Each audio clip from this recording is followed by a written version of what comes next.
नमस्कार। Welcome to Bihar civils. मेरा नाम है आलोक सिंह और आज के इस वीडियो में हम डिस्कस करेंगे जुलाई मंथ का बिहार स्पेसिफिक करंट अफेयर्स। बहुत ही इम्पोर्टेंट ये सेशन रहने वाला है। और साथ में मैं एक चीज़ ऐड करता चलूँ कि अगर आप बीपीएससी की प्रिपरेशन कर रहे हो तो उसमें से अगर करंट सेक्शन की हम बात करें तो करंट सेक्शन से आपको कम से कम 30 टू 35 क्वेश्चंस आपको देखने को मिलेंगे उसमें। और इस 30 टू 35 में 5 टू 6 क्वेश्चंस आपको कहाँ से मिलेंगे, तो वो मिलेंगे बिहार करंट अफेयर्स से। ठीक है, 5 टू 6, यानी कि आप इस डेटा के बेसिस पे ये देख सकते हो कि जो मेजर पोर्शन है इस सेक्शन का करंट अफेयर्स का, वो आपका नेशनल और इंटरनेशनल करंट अफेयर्स का है। ठीक है, तो बिहार सिविल्स पे सिर्फ बिहार स्पेसिफिक करंट अफेयर्स ही नहीं बल्कि आपको नेशनल और इंटरनेशनल करंट अफेयर्स भी प्रोवाइड किया जाता है। तो मंथली में आपको मैं बिहार स्पेसिफिक करंट अफेयर्स लेकर आ जाता हूँ और नेशनल इंटरनेशनल करंट अफेयर्स का हमारा डेली सीरीज़ ऑलरेडी चल रहा है, उसको फॉलो कीजिए डेली। ठीक है, आपको उसका बेनिफिट दिखेगा। और बाकी के पिछले महीनों के करंट अफेयर्स को देखने के लिए आपको हमारे चैनल के प्लेलिस्ट सेक्शन में जाइए, वहाँ पे आपको सारा मिल जाएगा। So without any further delay let's begin with the first question. How much live stock population of Bihar is increased as per live stock census 2022। हालांकि ये जो लाइव स्टॉक सेंसस 2022 है, इसका जो डेटा है वो है लाइव स्टॉक सेंसस 2019 का। ठीक है, 2019 से ये डेटा लिया गया है और ये 2022 में इस लाइव स्टॉक सेंसस को रिलीज़ किया गया है रिसेंटली। ठीक है, पशुधन जनगणना 2022 के अनुसार बिहार की पशुधन आबादी कितनी बढ़ी है। अब यहाँ पे आपको सबसे बड़ा क्वेश्चंस एक टर्म पे होना चाहिए, एक वर्ड पे होना चाहिए। कौन सा? ये है लाइव स्टॉक। क्या होता है लाइव स्टॉक? देखिए, जो जानवर जिसको पाला जाता है, ठीक है, किस लिए? तो कमर्शियल पर्सपेक्टिव से, इकोनॉमिकल एक्टिविटी के लिए जिस पशु को पाला जाता है वो लाइव स्टॉक के अंदर आती है। ठीक है, यानी कि जैसे गाय हो गई, गाय को हम पालते हैं दूध के लिए। भैंस हो गई, भैंस को हम पालते हैं दूध के लिए। शिप हो गई, भेड़ को हम पालते हैं। ठीक है, इसको हम जो ऊन जो बनता है उसका, ठीक है, ऊल बनता है, उसके लिए पालते हैं। इसी तरह से खच्चड़ वगैरह ये सब हम पालते हैं किसी न किसी कमर्शियल पर्सपेक्टिव्स के लिए। तो ये जो जानवर आते हैं ना, ये जो एनिमल्स आते हैं, ये कहे जाते हैं लाइव स्टॉक। ठीक है, तो इन्हीं का ये सेंसस हो गया है। अब वो टाइगर, शेर, बाघ, ये सब चीज़ों को इसमें इंक्लूड मत करिएगा। ठीक है, यहाँ पे हमने आपको क्लियर बता दिया है कि लाइव स्टॉक के अंदर क्या आते हैं। तो पहला ये टर्म जानना बहुत ही इंपॉर्टेंट है। अब आपसे पूछा जा रहा है कि बिहार में ये कितना इंक्रीज़ हुआ है। देखिए, पिछली बार जब ये लाइव स्टॉक सेंसस हुआ था, ये हुआ था 2012 में। ठीक है, 2012 में ये लाइव स्टॉक सेंसस हुआ था। उसके मुकाबले अगर देखा जाए तो 2012 में करीबन बिहार में जो लाइव स्टॉक का पॉपुलेशन था, ठीक है, लाइव स्टॉक पॉपुलेशन था, वो था 32.9 मिलियन। इतनी पॉपुलेशन थी। मतलब इसमें सारे वो इकोनॉमिकल पर्सपेक्टिव से या कमर्शियल पर्सपेक्टिव से जो भी एनिमल्स वगैरह आते हैं वो सब इंक्लूडेड थे इसमें। लेकिन जब 2019 का ये जो हुआ है लाइव स्टॉक सेंसस जनगणना, ठीक है, इसमें हमने देखा कि ये 36.5 मिलियन लाइव स्टॉक का पॉपुलेशन भारत में बिहार में अवेलेबल है। ठीक है, अब यहाँ पे जो इंक्रीज़ आया है 2012 से 2019 में, वो कितने परसेंट का इंक्रीज़ है, तो 10.67% का इंक्रीज़ यहाँ पे देखने को हमें मिल रहा है। Option A is the correct answer. अब ये लाइव स्टॉक सेंसस एक बहुत ही बड़ा रिपोर्ट है जिसमें क्या इम्पॉर्टेंट चीज़ें हम यहाँ पे डिस्कस करेंगे। तो थोड़ा सा और कुछ चीज़ें हम डिस्कस कर लेते हैं कि बिहार का हमने लाइव स्टॉक सेंसस देख लिया। अब आपसे अगर क्वेश्चन ये आ जाए कि जो पॉपुलेशन है ना, जनसंख्या है जो लाइव स्टॉक का, सबसे ज़्यादा किस राज्य में है, तब आप बताओगे उत्तर प्रदेश। उत्तर प्रदेश में लाइव स्टॉक का सेंसस सबसे ज़्यादा है। आप देख सकते हो 2012 और 2019 का यहाँ पे कंपैरिजन है। तो 2019 का देखिए 67.8 मिलियन है, ठीक है, और यहाँ पे पॉपुलेशन कितना है 68.7। तो ज़्यादा का यहाँ पे फ़र्क नहीं आया है। यहाँ पे थोड़ा सा यहाँ तक कि घटा है पॉपुलेशन उत्तर प्रदेश में, -1.35 यहाँ पे घट गया है।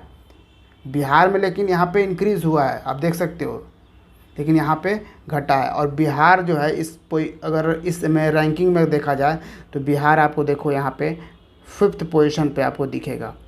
2nd पोजीशन पे राजस्थान है जहाँ पे लाइव स्टॉक पॉपुलेशन ज़्यादा है। लेकिन उत्तर प्रदेश हो, राजस्थान हो, ये 2012 के मुकाबले 2019 में घटे हैं। यहाँ पे आप देख सकते हो नेगेटिव में चेंज आपको यहाँ पे दिख रहे हैं, ठीक है। यहाँ पे पॉपुलेशन लाइव स्टॉक इंक्रीज़ नहीं हुई है बल्कि घट गई है। लेकिन बिहार में आप देखोगे तो ये यहाँ पे भी हमने आपको बताया, यहाँ पे आपको 10.67% बढ़ गए हैं यहाँ पे, ठीक है। अगर इस टेबल को एनालाइज करके कुछ और इम्पोर्टेंट डेटा की अगर हम बात करें तो आपसे ये भी सवाल पूछा जा सकता है ना कि बताओ कि हाईएस्ट इंक्रीज़ किस राज्य में हुई है, किस राज्य का लाइव स्टॉक पॉपुलेशन सबसे ज़्यादा बढ़ा है 2012 के मुकाबले 2019 में, ठीक है। तो ये आप क्या यहाँ पे बताओगे, तो सीधा सीधा आपको दिख रहा होगा वेस्ट बंगाल का। देखिए 23.32% यहाँ पे बढ़ गया है पॉपुलेशन परसेंटेज, कितना 23.32%। तो 2012 में वेस्ट बंगाल में 30.3 मिलियन पॉपुलेशन था, जो कि 2019 में 37.4 मिलियन पॉपुलेशन हो चुका है, ठीक है। तो सबसे हाईएस्ट इंक्रीज़ कहाँ हुआ, वेस्ट बंगाल में, ये चीज़ याद रखिएगा। अब यहाँ पे आपसे ये भी पूछ सकता है सबसे ज़्यादा डिक्रीज़ कहाँ पे हुआ है। सबसे ज़्यादा मतलब जैसे हमने बताया ना, उत्तर प्रदेश राजस्थान में जो है कि पॉपुलेशन लाइव स्टॉक का घटा है। तो आपसे ये भी पूछा जा सकता है कि सबसे ज़्यादा बढ़ा कहाँ, सबसे ज़्यादा घटा कहाँ पे है, किस राज्य में, तो वो आपको है राजस्थान, ठीक है। यहाँ पे -1.66% यहाँ पे घटा है, ठीक है। तो ये डेटा भी याद रखिएगा। एक थोड़ा सरसरी निगाह से ये टेबल भी आप देख सकते हैं लाइव स्टॉक पॉपुलेशन का। इसमें जो एनिमल्स हैं वो कैटेगरी वाइज दे दिए गए हैं। जैसे कैटल किसको कहते हैं, कैटल देखिए, काऊ को हम कैटल कहते हैं, काऊ ही कैटल में आता है। तो कैटल का यहाँ पे बताया जा रहा है। तो सबसे ज़्यादा अगर पॉपुलेशन किसी चीज़ का है तो वो कैटल का पॉपुलेशन है देश में, ठीक है। कितना है 192.49 मिलियन, और ये ग्रोथ भी हुआ है 0.83% से ग्रोथ हुआ है। फिर बफैलो है, शीप है, गॉट है, पिग है, मिथुन है, याक, हॉर्सेस, मूल मतलब खच्चर होता है, डोंकी भी उसी तरह खच्चर ही होता है, कैमल, ऊँट। देखिए ये सब चीज़ें जो है किस में आती है, लाइव स्टॉक में आती है, ठीक है। तो इन सब चीज़ों का भी यहाँ पे पूरा पॉपुलेशन दिया गया है। 2012 में कितना था, 2019 में ये कितने मिलियन पॉपुलेशन है और इसका परसेंटेज ग्रोथ क्या है, ठीक है। तो ये भी आपको यहाँ पे दिया गया, तो इसको भी एक सरसरी निगाह से आप देख सकते हो। Next, chief minister Nitish Kumar has inaugurated which emergency response support system. मुख्यमंत्री नीतीश कुमार ने किस आपातकालीन प्रतिक्रिया सहायता प्रणाली का उद्घाटन किया है।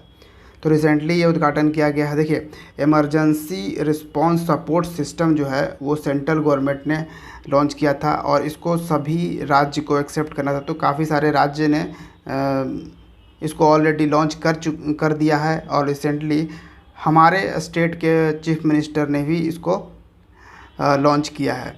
ठीक है, तो ये कौन सा इमरजेंसी रिस्पांस सपोर्ट सिस्टम है? ये है dial 112, dial 112। Option B is the correct answer. तो किसी भी परेशानी के लिए आप यहाँ पे डायल 112 पे डायल कर सकते हैं। आपको एक इमरजेंसी रिस्पांस सपोर्ट सिस्टम के तहत एक टीम आएगी आपसे वो बात करेगी अगर कोई कुछ भी आपको प्रॉब्लम हो रही है तो नेक्स्ट क्वेश्चन पे आते हैं। In how many sectors loan will be provided under Bihar मुख्यमंत्री उद्यमी योजना? तो बिहार मुख्यमंत्री उद्यमी योजना के तहत कितने सेक्टरों में लोन दिया जाएगा? देखिए, मुख्यमंत्री ने यानी चीफ मिनिस्टर ऑफ बिहार ने लॉन्च किया था मुख्यमंत्री उद्यमी योजना। इस योजना में ये एक तरह से दो तरह का योजना था। ठीक है, तो मुख्यमंत्री उद्यमी योजना जो है इसमें एक था कि मुख्यमंत्री युवा उद्यमी योजना, ठीक है, और दूसरा मुख्यमंत्री महिला उद्यमी योजना। ये था मुख्यमंत्री युवा उद्यमी योजना और मुख्यमंत्री महिला उद्यमी योजना। तो इसमें सरकार का ये था कि आप अगर कुछ उद्यमी यानी कुछ एंटरप्राइज़ आप लगाना चाहते हैं, कुछ फैक्ट्री खोलना चाहते हैं, तो हम आपको एक 10 लाख का वो मतलब सब्सिडी प्रोवाइड करेंगे एक तरह से। अब जो 10 लाख हम प्रोवाइड करेंगे वो 2 इंस्टॉलमेंट में हम प्रोवाइड करेंगे आपको। ठीक है, एक तो 5 लाख का आपको डायरेक्ट सब्सिडी मिल जाएगा सब्सिडी के तौर पर, और दूसरा जो 5 लाख होगा उस पे हम 1% का इंटरेस्ट लेंगे। ठीक है, ये बिहार सरकार ने कहा किसके तहत? तो मुख्यमंत्री युवा उद्यमी योजना के तहत 1% इंटरेस्ट हम दूसरे 5 लाख पर आपसे लेंगे। लेकिन वहीं अगर महिलाओं की बात हुई, यहाँ भी 10 लाख रुपए देने की बात है, लेकिन इसमें जो हम 2 इंस्टॉलमेंट में आपको देंगे, पहला 5 लाख तो सब्सिडी दे देंगे इसी की तरह, लेकिन दूसरा जो 5 लाख है जिस पे इंटरेस्ट लग रहा है मुख्यमंत्री युवा उद्यमी योजना में, वो महिला उद्यमी योजना में नहीं लगेगा। यानी यहाँ पे 0% इंटरेस्ट रेट होगा। तो ये क्या था? मुख्यमंत्री उद्यमी योजना है बिहार का। अब इसमें पहले क्या था कि इंक्लूड किया गया था कि इतने सेक्टर्स में अगर आप बिज़नेस करना चाहते हो तो हम ये 10 लाख रुपए का प्रोवाइड करेंगे आपको, हेल्प, एक फाइनेंशियल असिस्टेंस प्रोवाइड करेंगे। तो पहले था 102 सेक्टर्स इसमें शामिल थे, लेकिन अब इसको घटा दिया गया है। घटा कितना कर दिया गया? 54 sectors. Option D is the correct answer.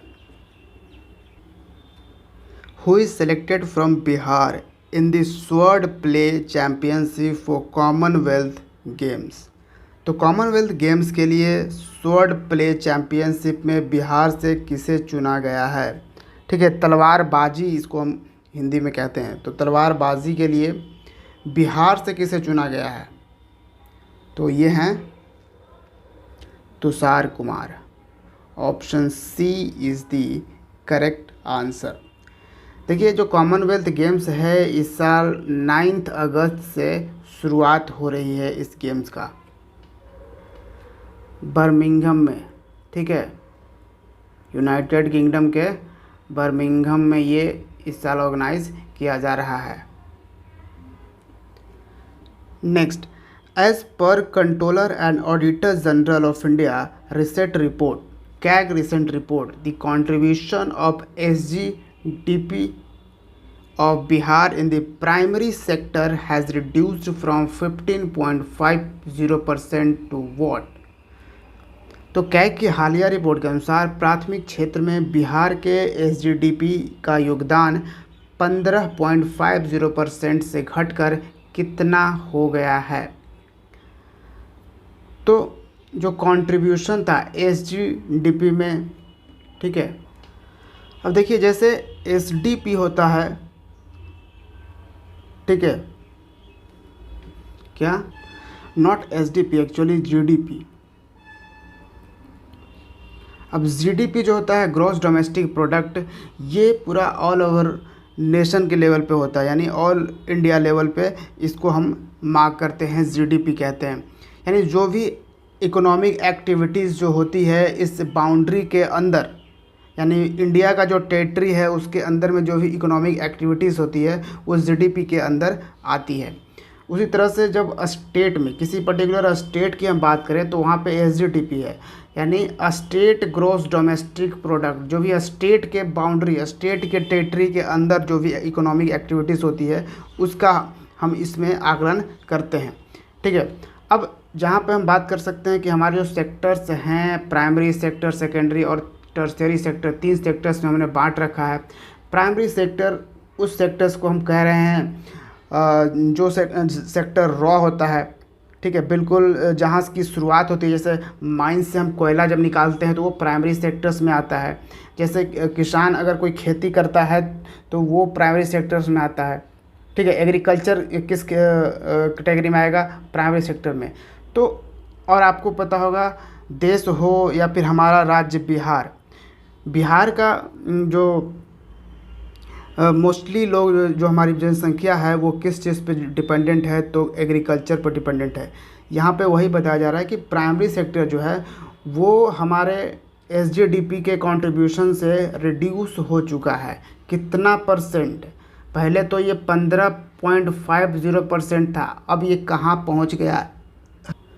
जब हम बात कर रहे हैं 2020-21 फाइनेंशियल ईयर की, तो ये पहुंच गया है 4.40%। Option A is the correct answer. यानी कि जो हमारे प्राइमरी सेक्टर का जो कंट्रीब्यूशन है हमारे स्टेट ग्रॉस डोमेस्टिक प्रोडक्ट में, वो 4.40% मात्र रह गया है। ठीक है, इसी तरह से सेकेंडरी सेक्टर और टर्शरी सेक्टर जो है उसका भी डिक्लाइन ही दिख रहा है स्टेट में। ये जानकारी हमें मिली रिसेंटली। ये जो कैग का रिपोर्ट है, हमारे जो डेप्यूटी चीफ मिनिस्टर हैं रेणु देवी, बिहार की, ठीक है, रेणु देवी हैं डेप्यूटी चीफ मिनिस्टर। इन्होंने ये डिस्प्ले किया था, ये रखा था, हमारे बिहार लेजिस्लेटिव असेंबली में बताया था। ठीक है, तो ये चीज़ें भी आपको याद रखनी है। और सेकेंडरी सेक्टर में क्या जाता है? ट्रांसपोर्टेशन। अगर जो चीज़ें अगर बनी, ठीक है, अब माइन से उसको ले जाएंगे। फिर थर्ड यानी टर्शरी सेक्टर जो हो गया हमारा सर्विस सेक्टर होता है। ठीक है, तो ये चीज़ें भी याद रखना है। नेक्स्ट है, Bihar tourism department has launched which app to provide information about the facilities in the Shravani Mela. तो बिहार पर्यटन विभाग ने श्रावणी मेले में सुविधाओं की जानकारी देने के लिए कौन सा ऐप लॉन्च किया है? तो आपको पता होगा सावन के महीने में हम श्रावणी मेला सेलिब्रेट करते हैं। इसमें कांवड़ यात्रा लोग के बाबा धाम जाते हैं। ठीक है, तो इसमें ये बिहार टूरिज़्म डिपार्टमेंट ने लॉन्च किया है Kanwar Yatra app. Option B is the correct answer.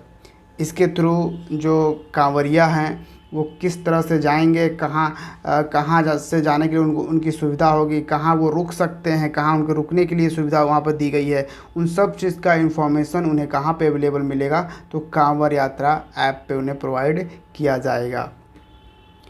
Bihar tourism department जो है वो उसका ये लोगो है, और बिहार टूरिज़्म डिपार्टमेंट का एक टैगलाइन है ब्लिसफुल बिहार। क्या है? ब्लिसफुल बिहार, ये टैगलाइन है बिहार टूरिज़्म डिपार्टमेंट का। नेक्स्ट क्वेश्चन है, हु हैज़ इनॉग्रेटेड शताब्दी स्मृति स्तंभ ऑफ बिहार लेजिस्लेटिव बिल्डिंग?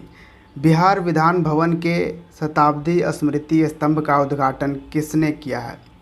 तो आपको पता होगा रिसेंटली प्रधानमंत्री मोदी ने बिहार को विज़िट किया है, तो इसका आंसर हो जाएगा option D, Narendra Modi. Answer D is the correct answer. ये किस डेट को आए थे? तारीख इम्पॉर्टेंट है क्योंकि बीपीएससी इस तरह से सवाल पूछ लेता है। तो 12 जुलाई 2022 ये एग्जैक्ट डेट था जिस दिन शताब्दी स्मृति स्तंभ का इनॉग्रेशन किया है prime minister of India Narendra Modi ने। अब ये शताब्दी स्मृति स्तंभ क्या है, ये कुछ ऐसा दिखता है, ये उसका रेप्लिका है, ठीक है। एक डुप्लीकेट पहले से ये इस तरह से बनाया गया था कि इस तरह से हम इसको तैयार करेंगे। तो मैं थोड़ा सा, क्योंकि इसमें बढ़िया से दिख रहा है तो इसलिए मैंने इसको थोड़ा सा आपको दिखाने की कोशिश कर रहा हूँ। अब ये जो शताब्दी स्मृति स्तंभ है, यानी कि सेंटनरी मेमोरियल सिंबल एक तरह से कह सकते हैं आप, ठीक है। इस तरह से ये टावर की तरह है, देखने में तो बहुत ही सिंपल है, लेकिन इसके एक एक चीज़ों का मीनिंग है, एक एक पार्ट्स का एक मीनिंग निकल कर आता है। हम शताब्दी स्मृति स्तंभ का इनॉग्रेशन किए ही क्यों? क्योंकि आपको मालूम होना चाहिए कि जो हमारा लेजिस्लेटिव बिल्डिंग है, यानी कि बिहार विधानसभा भवन जो है, ठीक है, उसका 100 साल पूरा हो गया है। तो इसी के याद में, इसी को मेमोरेट करने के लिए, इसी को मेमोराइज़ करने के लिए शताब्दी स्मृति स्तंभ बनाया गया है। ये 2021 में, पिछले साल 2021 में 7 फरवरी को ये 100 साल कंप्लीट हुआ था बिहार लेजिस्लेटिव असेंबली का। इसको बनाया गया था, यानी कि बिहार लेजिस्लेटिव असेंबली को बनाया गया था 7 फरवरी 1921 को, ठीक है। जब इनका इनॉग्रेशन किसने किया था? तो उस वक्त के जो पहले राज्यपाल थे लॉर्ड सत्येंद्र प्रसाद सिन्हा, उन्होंने इसका इनॉग्रेशन किया था, ठीक है। किसका? हम इस का बात नहीं कर रहे हैं, हम बात कर रहे हैं हमारे लेजिस्लेटिव बिल्डिंग का, बिहार लेजिस्लेटिव बिल्डिंग का, ठीक है। इसको थोड़ा सा बारीकी से समझिएगा। तो ये तो बात हो गई बिल्डिंग का, तो हम बिल्डिंग के 100 साल पूरे होने पर ये सेलिब्रेट कर रहे हैं, जी हाँ। और हमने इसको पिछले साल 2 पार्ट्स में, यानी 2 फेज़ में सेलिब्रेट किया था 100वां साल। एक बार तो हमने 7 फरवरी 2021 को सेलिब्रेट किया, फिर हमने इसको 21 अक्टूबर 2021 को सेलिब्रेट किया, और 21 अक्टूबर को हमारे जो पूर्व president of India Ramnath Kovind ने विज़िट किया था। उन्होंने इस स्तंभ का उस वक्त इनॉग्रेशन किया था, शिलान्यास किया था, यानी फाउंडेशन स्टोन रखा था। इनॉग्रेशन तो प्राइम मिनिस्टर मोदी ने किया था, लेकिन राष्ट्रपति ने इसका फाउंडेशन स्टोन रखा था। अब हम जब इस स्तंभ का, इस शताब्दी स्मृति स्तंभ की बात करें तो इसमें 59 लाख रुपीस खर्च आए हैं। कितने? 59 लाख रुपीस। ये टोटल अगर आपको यहाँ से यहाँ तक की बात करें तो ये 40 फीट का है, ठीक है। कितना? 40 फीट। और अगर सिर्फ ये ऊपर में ये बोधि ट्री है, ये आप देख रहे हो, ये बोधि ट्री है। अगर इस सिर्फ बोधि ट्री की अगर हम बात करें तो ये 15 फीट का है, ठीक है। ये भी आपको याद रखना है। और बोधि ट्री आपको पता होगा, ये बिहार का ऑफिशियल सिंबल है, बिहार का ऑफिशियल लोगो में ये आता है, यूज़ किया जाता है क्या? तो बोधि ट्री। और जो विड्थ है वो 21 फीट रखी गई है, ठीक है। ये चीज़ें भी आपको याद रखनी है। अब यहाँ पे आपको दिख रहा होगा क्या? ये देखिए, ये स्वास्तिक का सिंबल, यहाँ स्वास्तिक, ये जो स्वास्तिक का सिंबल होता है, ठीक है, ये स्वास्तिक आपको यहाँ पे दिख रहा होगा रखा हुआ। ये कितने स्वास्तिक यहाँ पे लगाए गए हैं? 4 स्वास्तिक लगाए गए हैं, ठीक है, जो कि हिंदू धर्म को रिप्रेजेंट करता है। तो ये चीज़ें आपको भी याद रखनी है। फिर है कि नंबर ऑफ पट्टिका कितने लगाए गए हैं? 100 पट्टिका लगाए गए हैं, क्योंकि ये 100 साल बिहार लेजिस्लेटिव असेंबली के पूरे हुए, उसके लिए ये लगाए गए हैं। फिर आप अगर बोधि ट्री में, ये जो पेड़ है बोधि वृक्ष जिसको हम कहते हैं, ठीक है, इसका जो ब्रांच देखोगे, टहनियाँ देखोगे तो वो 9 है, क्योंकि बिहार में आपको पता होगा बिहार पूरा डिवाइडेड है 9 डिविजन्स में, तो इसलिए ये 9 ब्रांचेस यहाँ पे से आपको क्लियर नहीं दिया, लेकिन यहाँ पे 9 ब्रांचेस है, मैं आपको बता दे रहा हूँ। फिर यहाँ पे डालियाँ हैं, डालियाँ रखी गई है 38, ठीक है 38। अब 9 ब्रांचेस में से फिर 38 डालियाँ निकलती है। अब 38 किसको रिप्रेजेंट कर रही है? ऑब्वियसली ये बिहार के 38 जिलों को रिप्रेजेंट कर रही है, ठीक है। जो बड़े पत्ते हैं वो 243 इसमें रखे गए हैं, 243। ये क्यों? क्योंकि 243 ये जो बड़े पत्ते हैं, बिग लीव्स, ये याद रखिएगा, बड़े पत्ते 243 हैं इसमें रखे गए हैं, जो रिप्रेजेंट कर रहा है number of member in Bihar legislative assembly. तो ये याद रखिएगा, यानी कितने एमएलए यहाँ पे होंगे मेंबर ऑफ लेजिस्लेटिव असेंबली, तो 243 ये रिप्रेजेंट कर रहा है।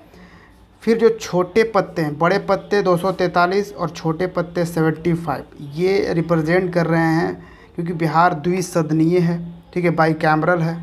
यहाँ पे बिहार लेजिस्लेटिव असेंबली है और बिहार लेजिस्लेटिव काउंसिल भी अवेलेबल है। तो बिहार लेजिस्लेटिव काउंसिल यानी एमएलसी 75 हैं, तो इसको इसकी छोटी पत्तियाँ रिप्रेजेंट करती हैं।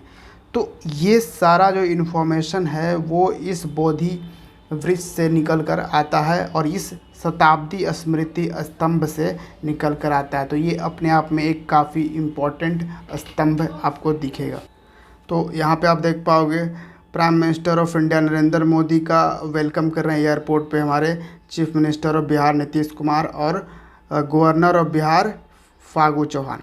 और ये आपको एक प्रॉपर एक रियल फिगर आपको दिख रहा होगा। ये है हमारा बिहार लेजिस्लेटिव बिल्डिंग, पीछे आपको दिख रहा होगा, और ये जो बीच में लगाया गया है यही है जो शताब्दी स्मृति स्तंभ, ये जो आप देख रहे हो यहाँ पे, ठीक है। नेक्स्ट है a shivling made up of 5 lakh rudraksha has been set up in which city of Bihar. 5 lakh रुद्राक्ष से बना शिवलिंग बिहार के किस शहर में स्थापित किया गया है? तो ये रिसेंटली स्थापित किया गया है मोतिहारी में। Option C is the correct answer. और मोतिहारी सिटी आपको मिलेगा ईस्ट चंपारण ज़िले में। ये जो शिवलिंग है ये 20 फीट का बनाया गया है, जिसमें 5 लाख रुद्राक्ष का यूज़ किया गया इसको बनाने में। नेक्स्ट है Bihar first Modi Nitish Nagar will be set up in which district. Bihar का पहला मोदी नीतीश नगर किस ज़िले में स्थापित किया जाएगा? तो मोदी नीतीश नगर को स्थापित किया जाना है, ये बिहार का पहला मोदी नीतीश नगर होगा। वैसे और भी मोदी नीतीश नगर बनाए जाएंगे, लेकिन पहला जो है वो मुजफ्फरपुर में सेटअप किया जाएगा। Option D is the correct answer. देखिए ये जो नगर बनाए जाएंगे ये उन परिवारों के लिए होंगे, उन गरीब लोगों के लिए होंगे जो लैंडलेस हैं, जिनके पास कोई ज़मीन नहीं है, कोई घर वर नहीं है, तो उनके रहने के लिए ये नगर बनाया जाएगा। और इस तरह के और भी नगर बनाए जाएंगे, लेकिन जो पहला होगा वो मुजफ्फरपुर में बनाया जाना है, जो हमारे प्राइम मिनिस्टर मोदी के नाम पर और चीफ मिनिस्टर ऑफ बिहार के नाम पर यहाँ पे रखा गया है मोदी नीतीश नगर। इसको अनाउंस किया गया है राम सूरत राय के द्वारा। राम सूरत राय आपको मालूम होना चाहिए कि ये Bihar land reforms and revenue minister हैं। नेक्स्ट है Bihar first permanent traffic park to create awareness about the traffic rules has been set up in which of the following. यातायात नियमों के प्रति जागरूकता पैदा करने के लिए करने वाला बिहार का पहला अस्थाई ट्रैफिक पार्क कहाँ स्थापित किया जाएगा, यानी परमानेंट ट्रैफिक पार्क यहाँ पे इस्टेब्लिश होगा? ये किया जाएगा पटना में। Option D is the correct answer. Next है which institute will research on the possibilities of Ganga Damodar and Swarnarekha rivers interlinking projects. तो गंगा दामोदर और स्वर्णरेखा नदियों को जोड़ने वाली परियोजनाओं की संभावनाओं पर कौन सा संस्थान शोध करेगा? तो देखिए, सेंट्रल गवर्नमेंट का एक ये प्रोजेक्ट्स है, काफ़ी सारी नदियों को सेंट्रल गवर्नमेंट जोड़ने वाली है। ठीक है, अब किसी नदी को अगर जोड़ा जाएगा तो उसके बारे में बढ़िया से पहले पता चल जाए कि इसके कितने एडवांटेज कितने डिसएडवांटेज हो सकते हैं, उन सब चीज़ों पे रिसर्च होगा। ठीक है, अब इन रिसर्च के लिए देश के ऐसे 4 संस्थान को, यानी 4 ऐसे इंस्टीट्यूट को बोला गया है सेंट्रल गवर्नमेंट द्वारा कि आप इस पे रिसर्च करिए। तो ये जो प्रोजेक्ट होगा, यानी गंगा, दामोदर और स्वर्णरेखा नदी, इन तीनों नदियों को अगर जोड़ा जाएगा तो इस पे रिसर्च करने की जो रिस्पॉन्सिबिलिटी है वो दी गई है NIT पटना को। Option B is the correct answer. National institute of technology Patna को ये रिस्पॉन्सिबिलिटी दिया गया है। अदर जो 3 और इंस्टीट्यूट हैं जिनको क्या क्या दिया गया है, कौन कौन सी नदियों को जोड़ने का, तो देखिए, पहला तो है NIT वारंगल। ठीक है, NIT वारंगल को दिया गया है स्वर्णरेखा से महानदी नदी को जोड़ने के लिए। ठीक है, कौन सा? स्वर्णरेखा से महानदी नदी को जोड़ना है। फिर है एक IIT गुवाहाटी। IIT गुवाहाटी को किस पे रिसर्च करना है? तो इसका है मानस नदी से संकोश रिवर्स को जोड़ने के लिए, और संकोश से जोड़ना है तीस्ता नदी को, और फिर तीस्ता से जोड़ देना है किसको? गंगा नदी को। तो ये जो तीनों इंटरलिंकिंग प्रोजेक्ट्स होगा उस पर रिसर्च करेगा IIT गुवाहाटी। ठीक है, ये याद रखिएगा। फिर एक नदी है, कौन सा?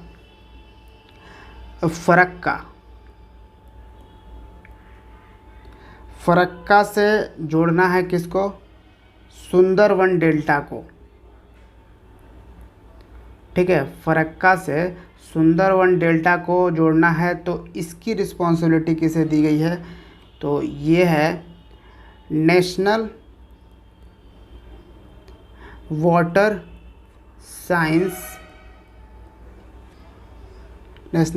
Science institute. ये आपको कहाँ मिलेगा? रुड़की में। ठीक है, national water science institute Roorkee Farakka से सुंदरवन को जोड़ने वाले इस प्रोजेक्ट्स पर रिसर्च करेगा। ठीक है, तो ये सब नदियों के इंटरलिंकिंग प्रोजेक्ट्स पर रिसर्च करके बताएंगे कि ये नदी कितनी इंटरलिंक करने के लिए सही है, इम्पॉर्टेंट है। ठीक है, और इंटरलिंकिंग प्रोजेक्ट्स में आपको मालूम होना चाहिए क्या होता है। तो इसमें 2 नदियाँ जैसे अगर हो गई, अब इस नदी को मान लो, जैसे बिहार में भी इंटरलिंकिंग प्रोजेक्ट्स का एक नदी से जोड़ना था, दामोदर नदी को नेपाल के नदी से जोड़ना था।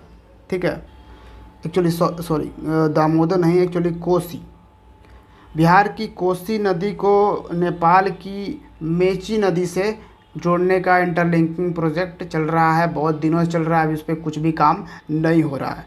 ठीक है, सब पोस्टपोन पर है। तो ये भी एक इंटरलिंकिंग प्रोजेक्ट था। इसमें आइडिया ये होता है इंटरलिंकिंग प्रोजेक्ट में कि एक नदी जिसमें कि काफ़ी ज़्यादा पानी है, बहुत ही ज़्यादा ये फ्लड लाती है, जैसे बिहार की जो कोसी नदी है वो बहुत ज़्यादा फ्लड लाती है बिहार के नॉर्दर्न पार्ट में। ठीक है, और जो नेपाल की मेची नदी है ये बिल्कुल सूख जाती है नदी।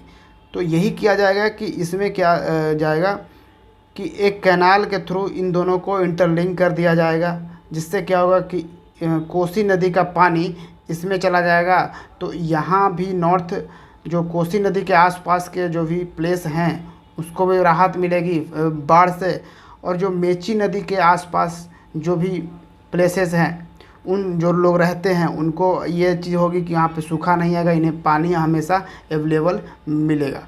ठीक है, तो इंटरलिंकिंग प्रोजेक्ट्स का कुछ इस तरह का आइडिया होता है।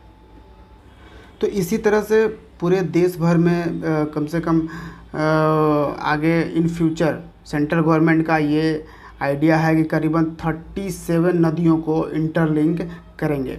ठीक है, और ये जो पर्टिकुलर प्रोजेक्ट है जो 4 इंस्टीट्यूट को दिया गया है, ये 1.5 साल का प्रोजेक्ट है। ठीक है, 1.5 साल इसका ड्यूरेशन दिया गया है।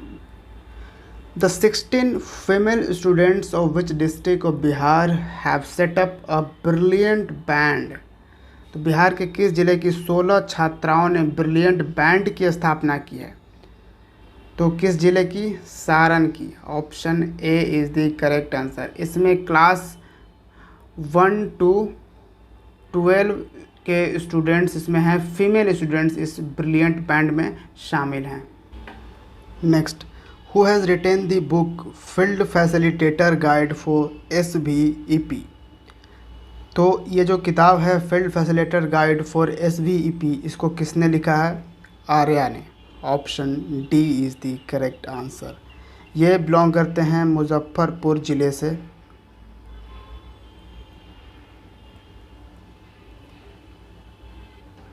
Food processing conclave will be organised in which city of Bihar?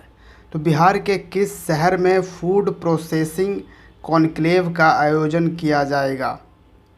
तो फूड प्रोसेसिंग कॉन्क्लेव का आयोजन बिहार के पटना में होने वाला है। Option A is the correct answer. Next, central government has released how much fund for the development of Bihar villages? तो केंद्र सरकार ने बिहार के गांव के विकास के लिए कितनी राशि जारी की है? तो ये राशि है 1152.60 करोड़ रुपए। Option D is the correct answer. और ये जो फंड जारी किया गया है on the basis of recommendation of 15th finance commission.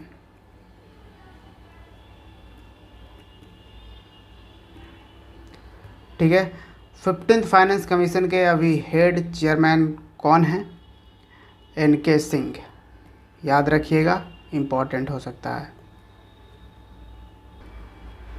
Bihar first organic farming model training centre will be developed in which of the following place?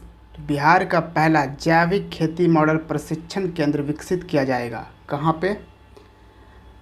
तो ये बिहार का पहला होगा organic farming model training centre, ये होगा, ये कहाँ पे होगा? तो ये होगा फतुहा में। Option D is the correct answer. Fatuha आपको एक प्लेस मिलेगा पटना में ही। ठीक है, और ये कौन यहाँ पे इस्टेब्लिश करे, यहाँ पे डेवलप करेगा? तो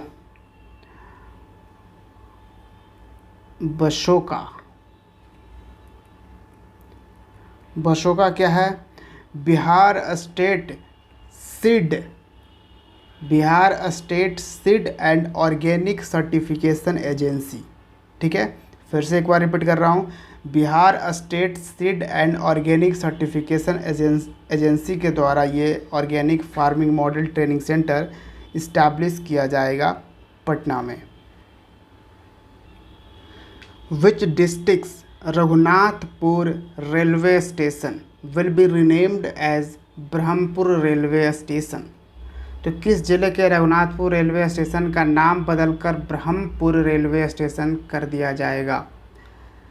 तो आपको याद होगा बाबा ब्रह्मेश्वर नाथ। बाबा ब्रह्मेश्वर नाथ का जो मंदिर है वो कहाँ पे है? बक्सर में है।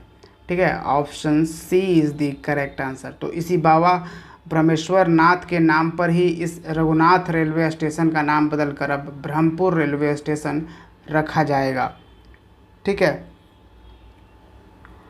और ये चीज़ें करने के लिए chief minister of Bihar Nitish Kumar ने ये प्रपोज़ल भेज दिया है अश्विनी वैष्णव को, जो कि एक यूनियन मिनिस्टर हैं। आपको बताना है अश्विनी वैष्णव के पास कौन सा मंत्रालय है? एक मंत्रालय है, 2 मंत्रालय है या 3 मंत्रालय है? आप कमेंट में बताइए। Next question, how many members of Bihar legislative assembly have voted in favour of president Droupadi Murmu. Bihar विधानसभा के कितने सदस्यों ने राष्ट्रपति द्रौपदी मुर्मू के पक्ष में मतदान किया है? तो आपको पता होगा जो हमारे 15th प्रेसिडेंट ऑफ इंडिया हैं वो बन चुकी हैं प्रेसिडेंट द्रौपदी मुर्मू। द्रौपदी मुर्मू जो कि पहली ट्राइबल वीमेन हैं जो कि प्रेसिडेंट ऑफ इंडिया बनी है। ठीक है, तो यहाँ आपसे सवाल है कि बिहार के कितने मेंबर ने, यानी कितने बिहार लेजिस्लेटिव असेंबली के मेंबर ने यहाँ पे फेवर में वोट इनके किया था। आपको ये भी मालूम होना चाहिए जो प्रेसिडेंट ऑफ इंडिया है एक कॉन्स्टिट्यूशनल पोस्ट है और ये आपको हमारे कॉन्स्टिट्यूशन के आर्टिकल 52 टू 62 में अवेलेबल है। ठीक है, जिसके तहत ये कहा गया है कि जो इलेक्शन होगा प्रेसिडेंट का उसमें वही कैंडिडेट शामिल होंगे जो जनता द्वारा इलेक्ट किए गए हैं। ठीक है, ये इलेक्टेड कैंडिडेट ही उसमें शामिल होते हैं। वो या तो लोकसभा के हों या फिर राज्यसभा कैंडिडेट हों या फिर आपके फिर यहाँ पे मेंबर ऑफ लेजिस्लेटिव असेंबली हो। ठीक है, ये सब क्या है कि इसमें शामिल होते हैं इनके इलेक्शन में। अब वहीं बिहार की बात करें तो बिहार लेजिस्लेटिव असेंबली में टोटल 243 मेंबर होते हैं, यानी कि 243 वोट्स हुआ। लेकिन एक वोट्स का वैल्यू एक नहीं होता है। यहाँ पे एक चीज़ आपको याद रखना है, राष्ट्रपति के इलेक्शन में एक वोट का वैल्यू एक नहीं होता है। ठीक है, वो एक फार्मूले के तहत रेशियो की तरह डिवाइड किया on the basis of population की कहाँ पे कितना पॉपुलेशन है। तो बिहार के जो 243 मेंबर थे उनमें से अगर किसी एक मेंबर के वोट की वैल्यू बताया जाए इस राष्ट्रपति इलेक्शन में तो वो थी कितना 173, 173 वैल्यू था एक वोट का। ठीक है, तो ये याद रखिएगा। अब 243 मेंबर्स हैं, इनमें से कितने मेंबर्स ने मुर्मू को उनके फेवर में वोट किया और कितने ने एक और इसके अपोजिशन कैंडिडेट को वोट किया, यशवंत सिन्हा को। तो फेवर में यानी मुर्मू के फेवर में 133। ठीक है, 243 में से 133 फेवर में वोट किया, यानी आंसर क्या हो जाएगा? Answer option C is the correct answer. और अपोजिशन कैंडिडेट को, अपोजिट कैंडिडेट को 106 वोट मिले। 106 मेंबर ने एक्चुअली वोट किया है, 106 वोट नहीं। आपको पता है एक वोट का वैल्यू तो 173 है। तो 106 मेंबर ने यशवंत सिन्हा को वोट किया और मुर्मू को 133 कैंडिडेट ने, यानी मेंबर ऑफ लेजिस्लेटिव एमएलए कह सकते हैं, एमएलए ने वोट किया। इसमें से 2 वोट जो था, ठीक है, 2 वोट कैंसिल कर दिया गया था। अब इन 243 में से 2 वोट कैंसिल करने के बाद ये कितना बच गया था?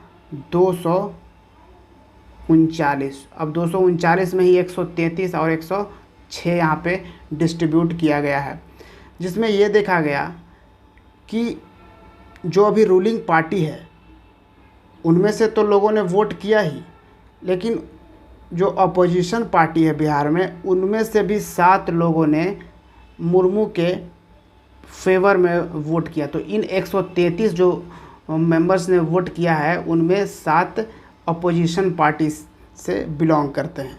ठीक है, इस आंकड़े को आप समझिएगा। देखिए, ये डेटा बहुत ही इम्पॉर्टेंट है, आपको यहाँ से कहीं से भी सवाल पूछ लिए जा सकते हैं। ठीक है, तो इसलिए मैं ये डेटा आपको इतने बढ़िया से ये बता रहा हूँ और ऐसे बता रहा हूँ जैसे आपको याद रह जाएगा। आप एक बार दूसरा बार इसको देख लोगे तो आपको ये पूरा डेटा यूं ही क्लियर हो जाएगा, कुछ भी आपको करने की ज़रूरत पड़ेगी नहीं।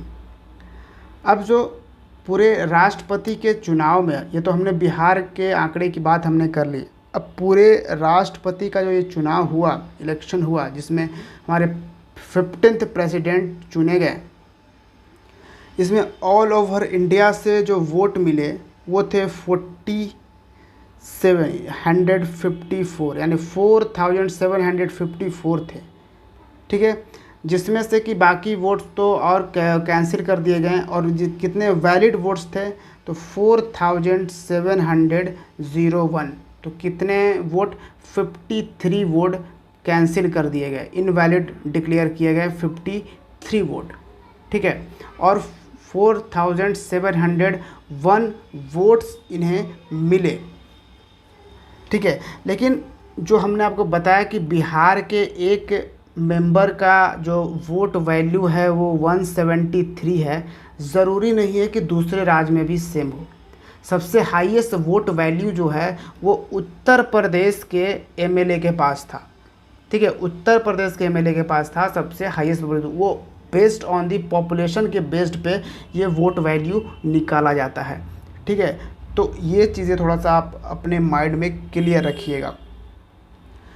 फिर यहाँ पे टोटल वोट्स तो हमने देख लिए इतने वैलिड रहे। अब टोटल वैलिड वोट के वैल्यू कितने रहे, तो टोटल ये जो वोट मिले इसके वैल्यू रहे 10,56,980, ठीक है।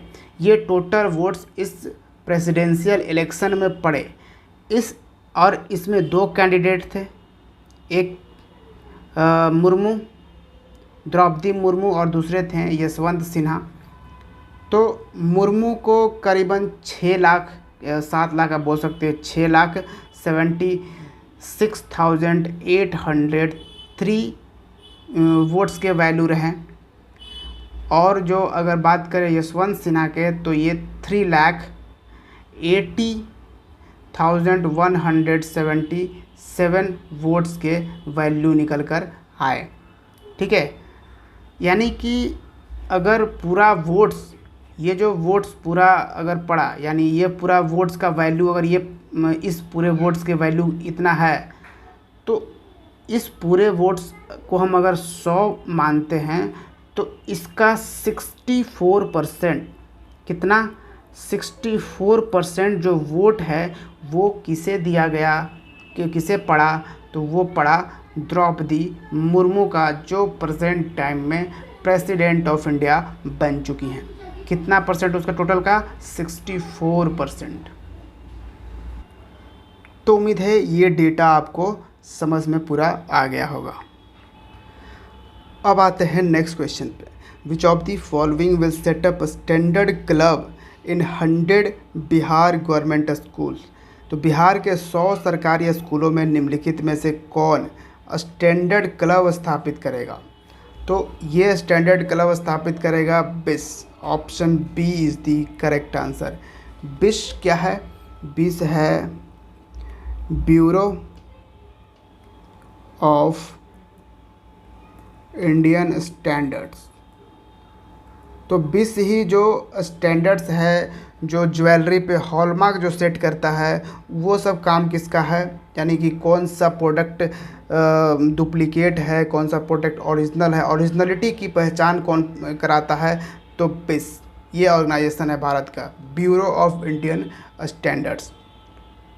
तो ये बिहार के 100 सरकारी स्कूलों में ये स्टैंडर्ड क्लब ओपन करेगा, जिसके मेंबर, इस क्लब के मेंबर वहाँ के स्टूडेंट्स होंगे, और जो भी साइंस टीचर होंगे वो इस क्लब में मेंटर होंगे, और उन साइंस टीचर्स को obviously bureau of Indian standards उनको ट्रेनिंग भी देगा कि बच्चों को किस तरह से इसकी जानकारी दें, नॉलेज दें कि जो स्टैंडर्ड्स हैं, बिस हैं, उसको कैसे पहचानें, कौन सा प्रोडक्ट डुप्लीकेट है, ख़राब है, कौन सा प्रोडक्ट ओरिजिनल है, इसकी जानकारी कैसे बच्चों को, इन स्टूडेंट को दें, ये स्टैंडर्ड क्लब के थ्रू इंश्योर किया जाएगा। नेक्स्ट क्वेश्चन है, what is the rank of Bihar in India innovation index 2021। India innovation index के तहत बिहार का रैंक क्या रहा। सबसे पहली बात कि इंडिया इनोवेशन इंडेक्स को लॉन्च करता कौन है, नीति आयोग। नीति आयोग जो कि भारत का एक थिंक टैंक है, ठीक है। तो नीति आयोग इस इंडेक्स के थ्रू ये जानने की कोशिश करता है कि जो इनोवेशन है, भारत में जो इनोवेशन हो रहे हैं, इनोवेशन और रिसर्च, ये कहाँ पे अच्छे हो रहे हैं, किस राज्य, कौन सा राज्य इनोवेशन में बढ़िया काम कर रहा है। तो बिहार का ऑब्वियसली यहाँ पे ख़राब रैंक है और ये रैंक कितना है, 15th पोजीशन है। Option D is the correct answer. लेकिन बिहार 15th पोजीशन पे है, लेकिन ये लास्ट पोजीशन पे नहीं है। ठीक है, 15th पोजीशन के साथ साथ बिहार का स्कोर क्या है इंडिया इनोवेशन इंडेक्स में, 11.58। ये बिहार का स्कोर है। टॉप कौन रहा, तो कर्नाटका इस इंडेक्स में टॉप रहा है। इस टेबल को आप गौर कीजिए, इंडिया इनोवेशन इंडेक्स में कर्नाटका टॉप रैंक पे रहा। ठीक है, रैंक 1 कर्नाटका, उसके बाद सेकंड पोजीशन पे तेलंगाना, फिर हरियाणा रहा। तो ये जो टॉप 3 राज्य हैं जिन्होंने इनोवेशन में काफ़ी बढ़िया कर रहे हैं। वहीं पे अगर हम बिहार को यहाँ पे नोटिस करें तो देखिए यहाँ पे 15th पोजीशन है और सबसे लास्ट पोजीशन जो है वो छत्तीसगढ़ का है। यानी सबसे last position Chhattisgarh India innovation index में 17th रैंक पर है। 16th पे उड़ीसा रहा और लास्ट 3rd पोजीशन पे, यानी लास्ट से अगर 3rd किया जाए तब बिहार यहाँ पे आपको दिखेगा। अब 3 कैटेगरीज़ में ये रैंक निकाला गया है। तो हमने तो मेजर स्टेट्स, बड़े राज्यों की बात हमने कर ली। अब नॉर्थ ईस्ट और हिल स्टेट्स की हम अगर बात करें तो इसमें टॉप रहा मणिपुर इनोवेशन में।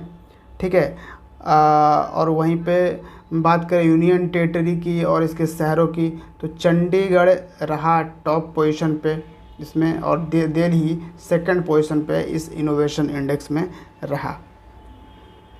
नेक्स्ट आइए, Bihar Rajya Nigam limited has been established in the year. Bihar Rajya Beej Nigam limited की स्थापना कब करी गई थी?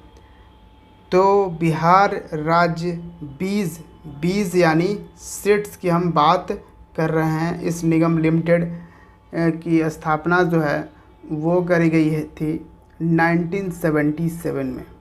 Option B is the correct answer. और 18 जुलाई, ठीक है, 18 जुलाई 1977 की इसकी स्थापना करी गई थी।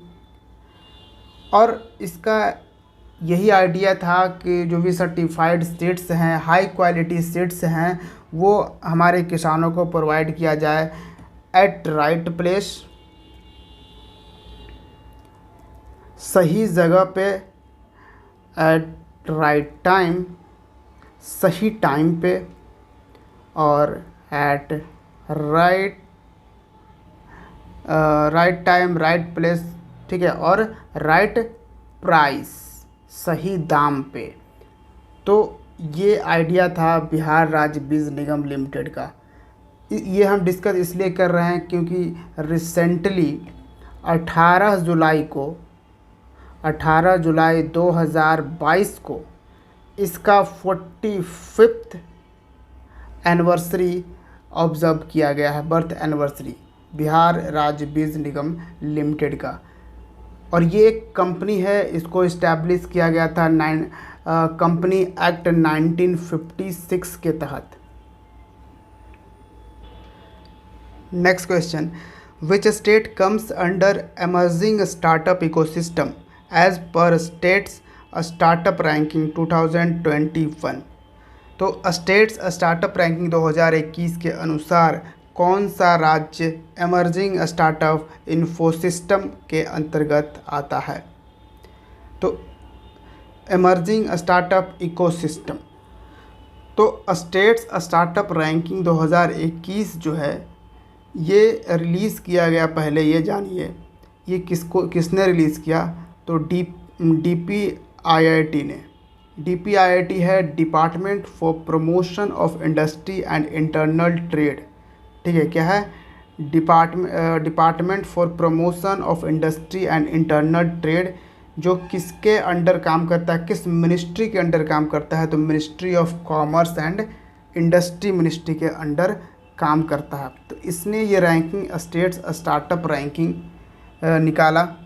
ठीक है। इस रैंकिंग के तहत ये जो भी स्टेट्स हैं उसमें क्या स्टार्टअप हो रहे हैं, कैसे स्टार्टअप हो रहे हैं, उस स्टार्टअप को इन्होंने 4 कैटेगरीज में, सॉरी 5 मेजर कैटेगरीज में कैटेगराइज किया। क्या क्या था?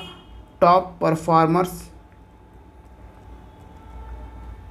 Leaders category, aspiration leaders category. तो 1 2 ये 3 हुआ। और एक पहले था बेस्ट परफॉर्मर्स, ठीक है, बेस्ट परफॉर्मर्स और top performers, leaders, aspiration leaders, और एक आपने बताया एमर्जिंग स्टार्टअप इकोसिस्टम, ठीक है। तो ये 5 कैटेगराइज था। तो इस आपसे पूछ रहा है ये 5वां जो कैटेगराइजेशन था एमर्जिंग स्टार्टअप इकोसिस्टम, इसमें कौन सा राज्य आता है? ठीक है, तो इसमें आता है आंध्र प्रदेश और बिहार, दोनों को रखा गया है इस कैटेगरी में। तो आंसर क्या हो जाएगा? Option E, more than 1 is the correct answer. ये जो स्टेट्स स्टार्टअप रैंकिंग 2021 है, ये पहली बार 2018 में रिलीज़ किया गया था और ये इसका 3rd एडिशन है, ठीक है। अब इस टेबल को भी थोड़ा सा ध्यान से देख लीजिए। States startup ranking 2021। तो बेस्ट परफॉर्मर जो 5 कैटेगरीज थे, तो बेस्ट परफॉर्मर में गुजरात और कर्नाटका रहा। टॉप परफॉर्मर्स में ये 4 स्टेट्स रहे, केरला, महाराष्ट्र, उड़ीसा, तेलंगाना। और लीडर्स कैटेगरी में असम, पंजाब, तमिलनाडु, उत्तराखंड, उत्तर प्रदेश भी लीडर कैटेगरी में रहा। एस्पायरिंग लीडर्स के कैटेगरी में रहा छत्तीसगढ़, दिल्ली, मध्य प्रदेश, राजस्थान। और ये लास्ट जो कैटेगरी था एमर्जिंग स्टार्टअप इकोसिस्टम, जिसमें आपको आंध्र प्रदेश और बिहार है। तो अब तक आप इस लेक्चर को देख रहे हैं, तो मैं उम्मीद करता हूं कि आपको पसंद आ रहा होगा लेक्चर। तो लेक्चर को लाइक कर दीजिए और शेयर कर दीजिए आपके उन दोस्तों के साथ जिन्हें इस लेक्चर की ज़रूरत है। तो चलिए, who is selected from Bihar to represent India in the MUN international youth conference. तो MUN इंटरनेशनल यूथ कॉन्फ्रेंस में भारत का प्रतिनिधित्व करने के लिए बिहार से किसे चुना गया है? MUN यानी model United nation, MUN model United nation. तो इसमें बिहार से चुना गया है हर्ष राजपूत को। Option D is the correct answer.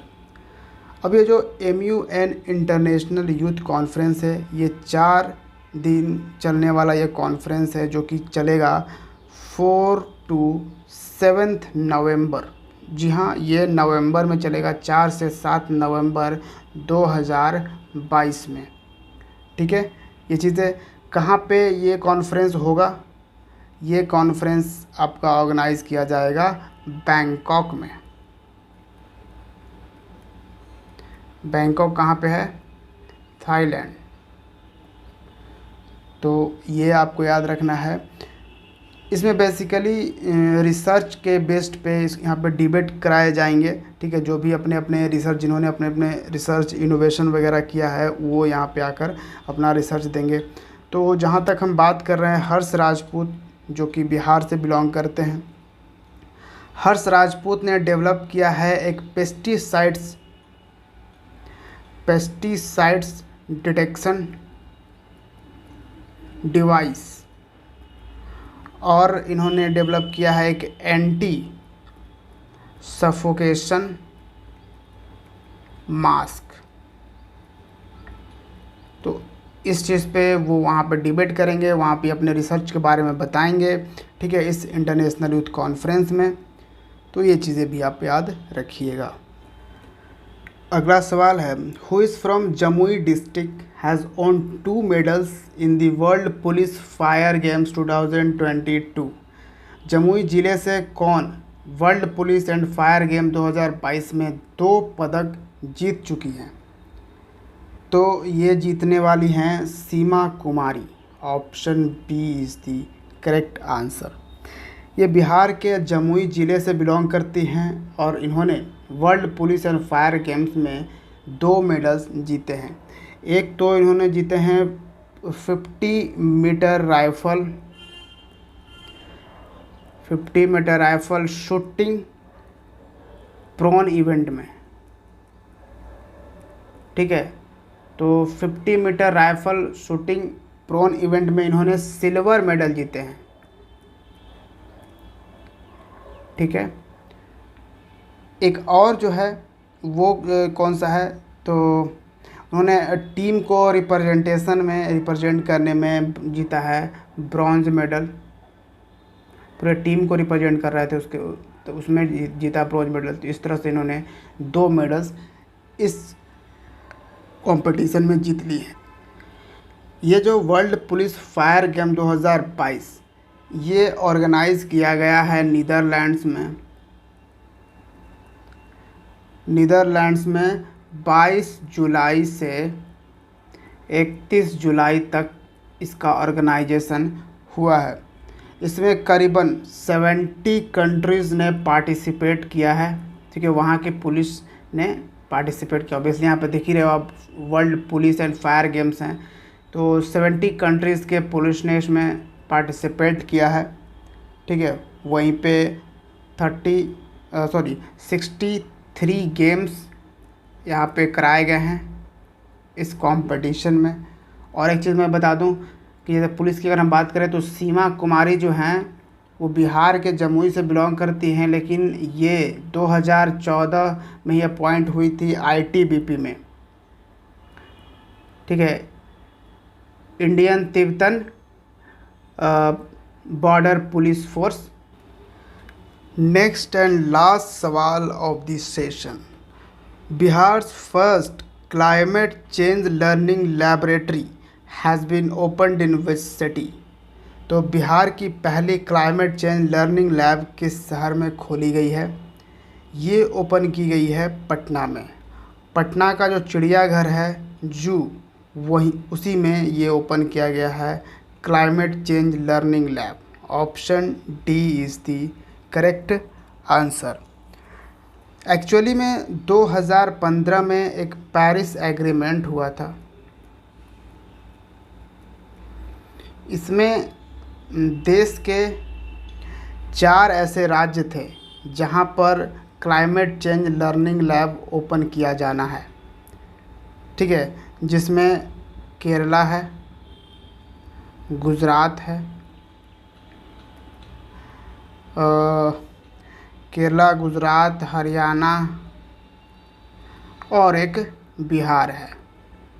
तो इसी तरह से बिहार में जैसे ये लैब ओपन हुआ है, उसी तरह से और भी 3 राज्य में ओपन किए जाएंगे, ठीक है।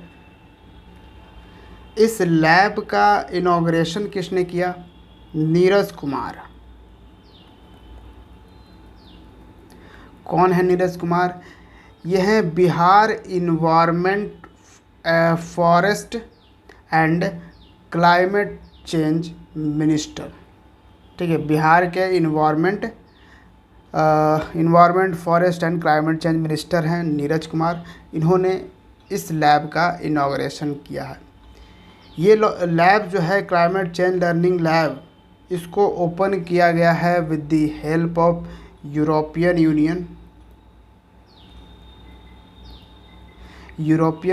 यूनियन एंड जर्मनी बेस्ड एक ऑर्गेनाइजेशन है GIZ, ठीक है।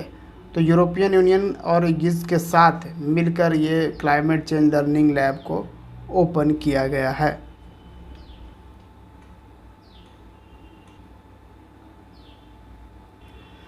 तो ये था जुलाई महीने का बिहार स्पेसिफिक करंट अफेयर्स। उम्मीद है आपको ये सेशन ज़रूर पसंद आया होगा, ठीक है। और पीडीएफ जो है, हमारे हर लेक्चर्स का पीडीएफ आपको हमारे टेलीग्राम चैनल पे मिल जाता है। तो टेलीग्राम चैनल और बिहार सिविल्स के ये यूट्यूब चैनल दोनों ही आपको ज्वाइन करके रखने हैं, ठीक है, तो चैनल को सब्सक्राइब कर लीजिए अब तक नहीं किया है तो, और जाकर टेलीग्राम को भी ज्वाइन करके रखिए। वहाँ पे आपको पीडीएफ अवेलेबल हो जाएगा। सारे पीडीएफ वहीं पे अवेलेबल किए जाते हैं और सारे वीडियो आपको यहीं पे अवेलेबल होते हैं। तो ये 2 प्लेटफॉर्म आपको एकदम से ज्वाइन करके ही रखना है अगर आप हमारे द्वारा बनाए गए लेक्चर्स को सुनना चाहते, पढ़ना चाहते हैं तो। ठीक है, so thank you for watching Bihar civils. See you in the next video. जय हिंद।